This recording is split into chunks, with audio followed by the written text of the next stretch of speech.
Сәлем достар, сіздермен BI Academy және мен Тоқтамұрас Давлат. Біз өткен сабақта PHP тілінде файлдармен жұмыс жасау туралы айттық. Бүгінгі сабақта біз PHP тілінде кері байланыс формасы туралы айтатын боламыз. Программамызға кіреміз. Ең алдымен HTML-ді форма жасап алайық. Форма жасамас бұрын оған тақырып берейік. Мысалы, H1 кері байланыс формасы болсын. Так, енді форм тегі арқылы форма жасайтын боламыз. Action бізде бос тұра тұрсын. Метод, яғни деректерді тасымалдау әдісі бізде post болсын. Ішіне label, яғни label тегі дегеніміз бұл инпуттарға анықтама беретін қолданушының сөзі болып табылады. Мысалы, кімнен болсын. Яғни почта жазылу керек. Соңында BR, яғни астына түсіру үшін. Және де input жазамыз. Бізде оған ат береміз, яғни name from болсын. Так, соңында BR.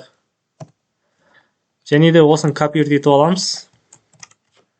Бірнешеуін жасайтын боламыз. Екінші бізде кімге болсын.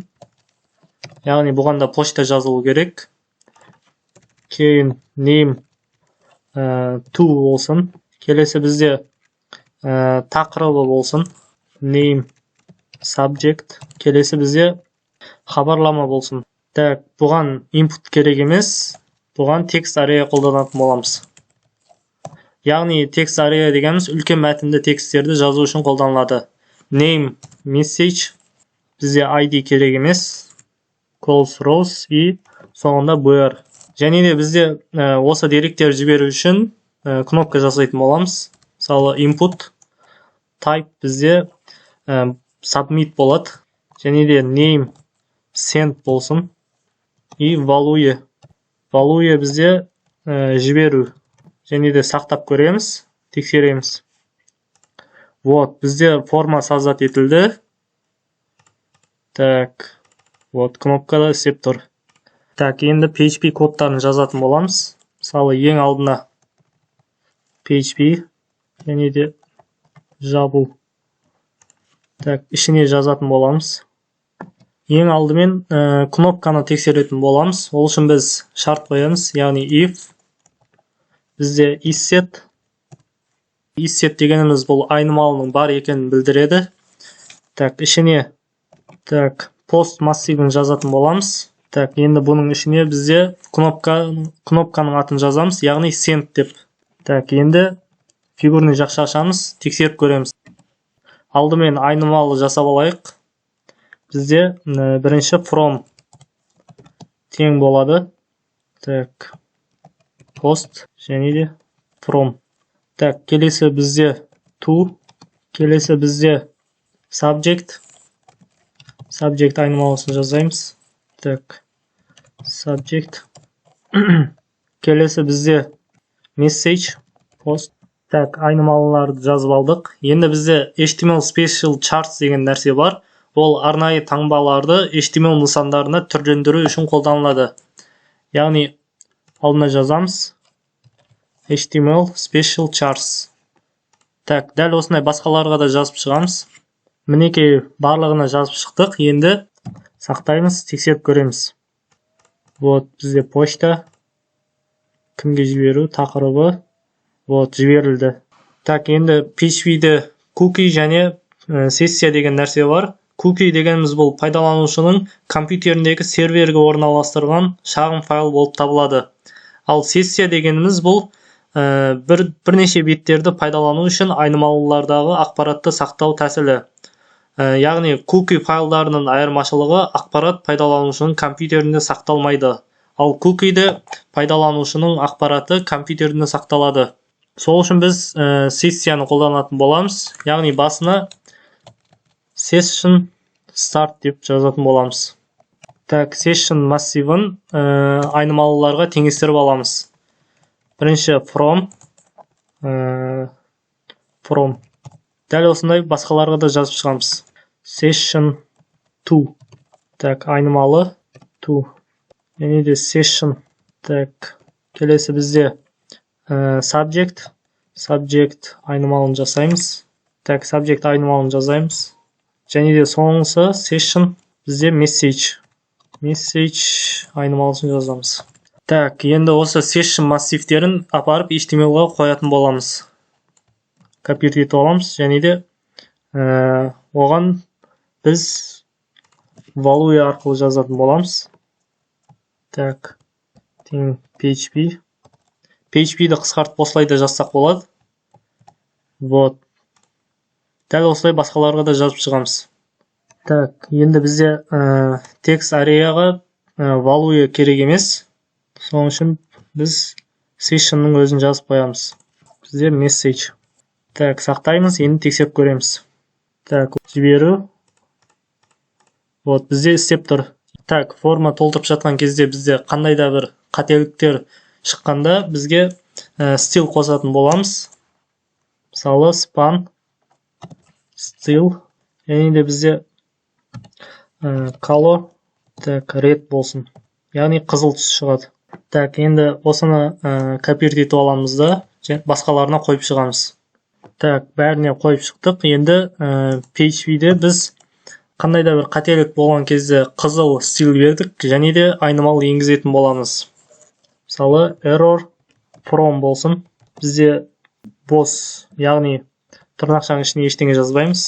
Дәл осындай басқаларға да айнымал жазып шығамыз. Яғни error to тырнақша. Так, error subject. Так, тырнақша. Және де error message тең тырнақша.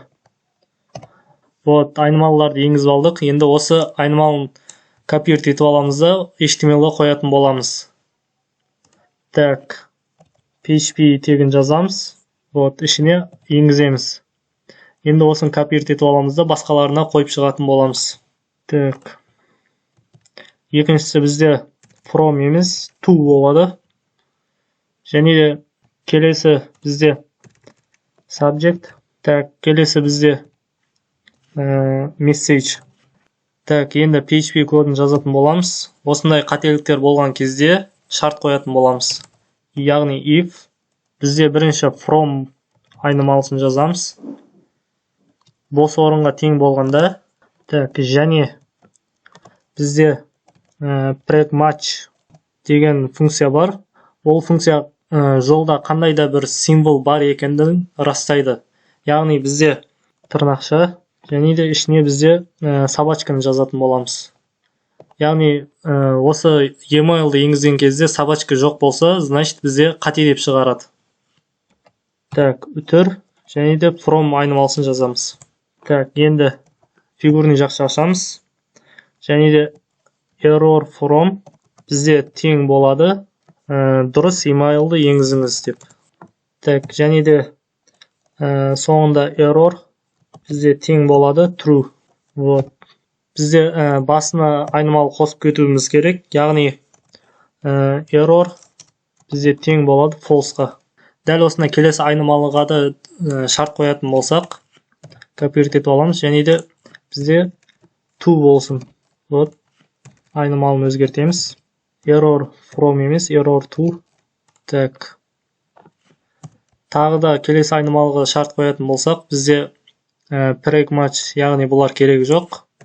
Бізде strlen функциясы, яғни жолдың ұзындығын білдіреді. Ішіне айнымалын жазамыз. Subject. Бізге 0-ге тең болғанда хабарлама тақырыбын енгізіңіз деп экранға шығару керек. Так, error subject. Так, копировать етіп аламыз.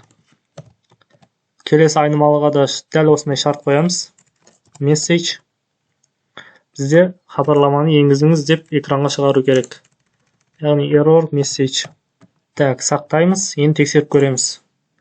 Вот, мысалы бізде барлығы бос тұр. Енді жіберуді бастап, вот, бізде дәл осындай қателіктер шығып тұр.